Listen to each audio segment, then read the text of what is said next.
ഈശോ മിശിഹായ്ക്ക് സ്തുതിയായിരിക്കട്ടെ. Saints of Vagamon എന്ന പ്രോഗ്രാമിലേക്ക് സ്വാഗതം. പ്രിയമുള്ളവരെ, നമുക്കിന്ന് സഞ്ചരിക്കുന്ന സക്രാരി എന്നറിയപ്പെടുന്ന വിശുദ്ധ ഏവ്പ്രാസ്യ അമ്മയെ പരിചയപ്പെടാം. ഇരിങ്ങാലക്കുട രൂപതയിൽ എലിവത്തിങ്കൽ അന്തോണിയുടെയും കുഞ്ഞത്തിയുടെയും 9 മക്കളിൽ മൂത്തവളായി 1877 ഒക്ടോബർ 17 വിശുദ്ധ ഏവ്പ്രാസ്യ അമ്മ ജനിച്ചു. റോസ എന്നായിരുന്നു അവളുടെ ജ്ഞാനസ്ഥാന നാമം. 1898 ജാനുവരി 10 സഭാവസ്ത്രം സ്വീകരിച്ച അവൾ 1900 മെയ് 24 നിത്യവൃത വാഗ്ദാനം നടത്തി.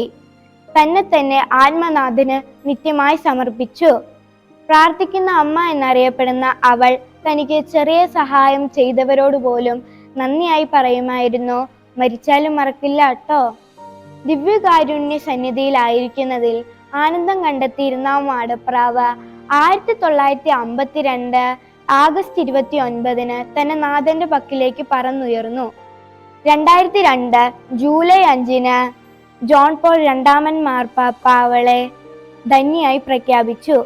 പിന്നീട് 2006 ജൂൺ 26 ബെനഡിക്റ്റ് 16 മാർപ്പാപ്പ അവളെ വാഴ്ത്തപ്പെട്ടവളായി ഉയർത്തി.